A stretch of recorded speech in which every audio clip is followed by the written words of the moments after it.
I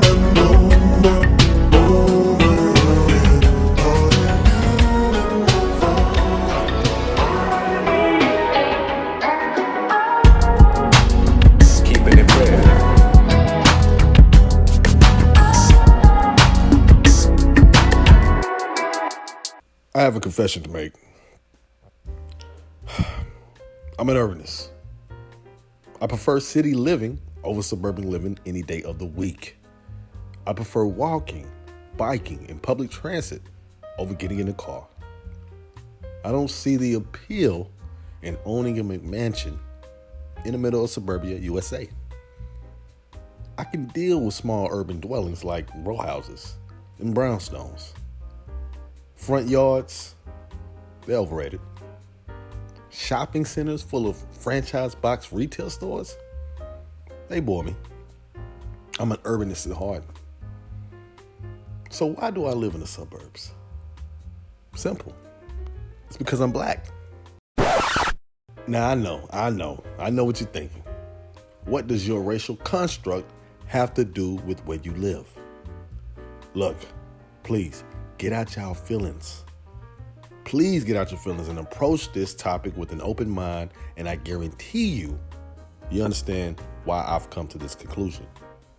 Now, before I go into my whole spiel, please don't forget to like and subscribe. Get at your brother. Yeah. Wait to me. No? No? Nobody? Okay. Let's get back to our regular program. So months ago, I made a video entitled How Racism Built America, where I broke down how racism built American cities.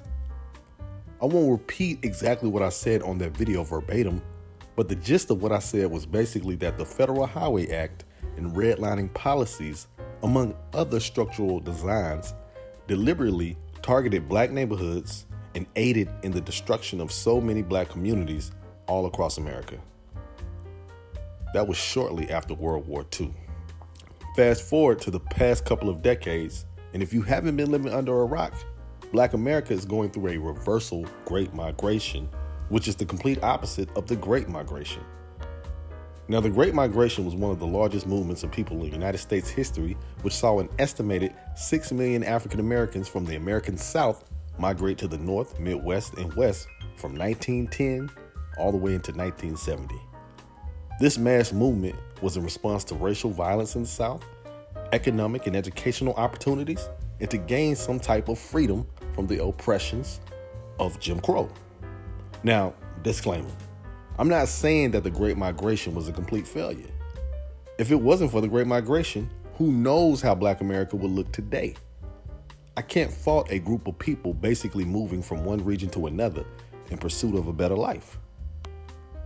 So if so many Black Americans moved to the more urban centers of the North and Midwest in search of a better life, why have so many migrated back to sprawling Sunbelt cities in the South?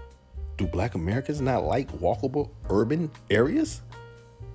Do we not understand the benefits that these walkable areas have to our health and the environment?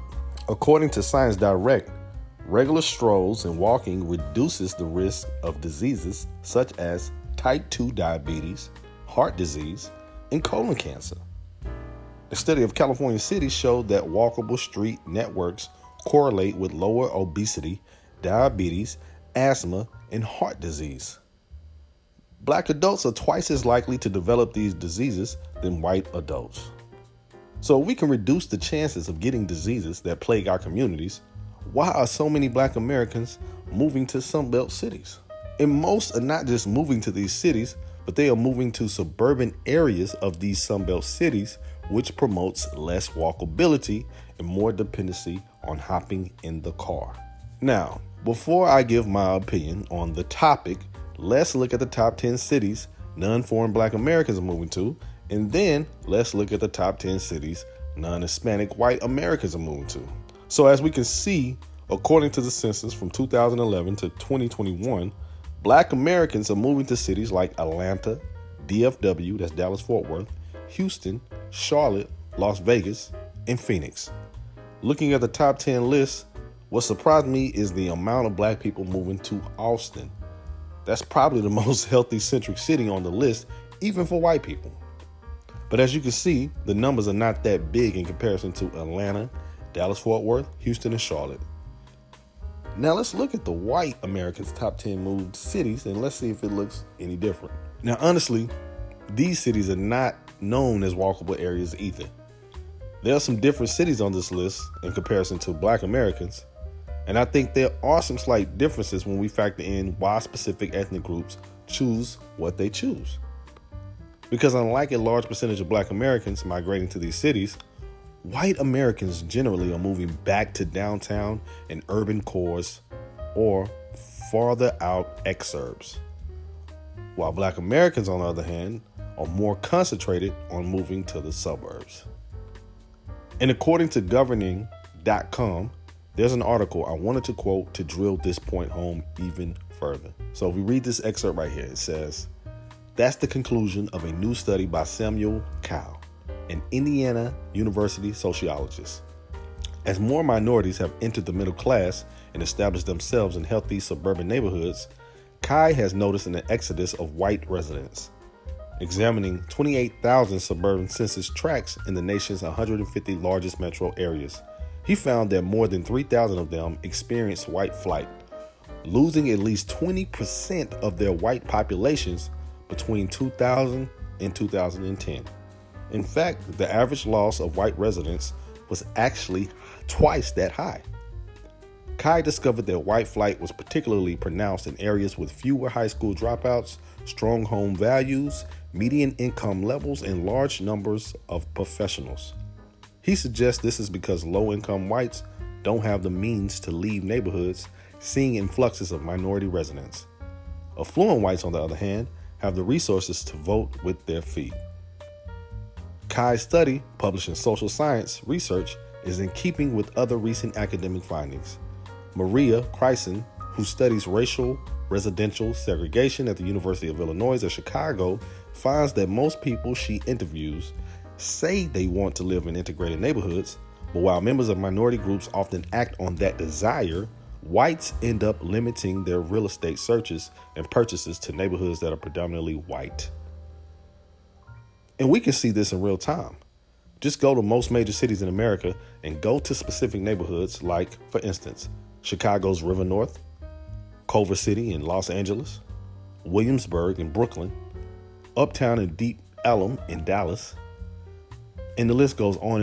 And I guarantee you, you'll see walkable, vibrant neighborhoods that are predominantly white. Even in the so-called Black Mecca that is Atlanta, the vibrant, walkable neighborhoods like Midtown are predominantly white. Yes, you might see Black-owned businesses in these places, but you don't see Black people en masse living in these places. And by the way, if you haven't been paying attention, Black-ass Atlanta is no longer a Black majority city. For the first time in a long time, the Black population fell below 50%. Yes, that Atlanta. So what to make of all this? Well, it's simple. Black Americans are moving to these particular Sunbelt cities, and specifically their suburbs, because these areas afford them the opportunity for more economic opportunities and a higher quality of life that they can actually afford. In my case, for example, when me and my wife moved back to Houston in 2017 with our first child, before she started kindergarten, we were looking at the most walkable areas of Houston. Me being the urbanist that I am, I wanted that balance of vibrancy, walkability. I wanted to provide a safe haven and cultural experience. I wanted to provide a safe haven and a cultural experience for my Black child. But what I quickly ran into was this reality. The demographics that I so much adored in these cities were overwhelmingly white. And not only were they overwhelmingly white, they were affluent. And if we were looking to purchase in these neighborhoods, my Black child would eventually go to a public school where she's the minority. Now, I understand people might take that statement the wrong way. Oh, he's sounding like the white supremacist. He's sounding like a separatist. Oh, quite the contrary. I'm not saying I want my daughter to go to an all-Black school, but Black students in predominantly white spaces tend to have their own set of unique problems when it comes to cultural identification, self-esteem, and the list goes on and on. I've seen this in real time, even when I look at, for instance, one of my wife's friends whose children goes to a predominantly white school and has to deal with bullying and teachers punishing them more severely, maybe due to some cultural differences. I didn't want that for my children. I don't want my daughter to be raised in that kind of setting. Also, another factor is that a lot of walkable areas tend to be geared more so towards single people and not families. The families I did see were parents with small children not yet ready for elementary. Oh, and I can't forget the cost of living. Look, I'm gonna tell y'all, we're not broke, but we're not balling either. It's just too expensive, especially when you're trying to raise a family to live in these type of environments. So that's when I decided to settle on the suburbs. Don't get me wrong, it's not all bad. There's quality grocery stores, places to go, parks for my kids to run around and play. And it's diverse where I live too. That's the thing. It's very diverse. There's a lot of black people, from continental Africans to Caribbean people to African Americans. And there's also a great influx of different ethnic Asian groups. Also, a good mixture of Hispanic ethnic groups. And there's even white people that live in this suburb. Yes, white people do exist in these suburbs. I have no issue with that. Now, the suburbs has all the things I hate about living in the suburbs. But you got to take the good with the bad, I guess. And unfortunately, due to the generations of structural racism, whether by design or unintentional, Black Americans feel limited to a few spaces in America to actually experience progress in this country. This is why you see so many videos of Black people seemingly moving to the same cities, while white Americans' city choices are much more diverse. No pun intended. No pun intended. Ironically, though, foreign-born Black Americans tend to move to different cities.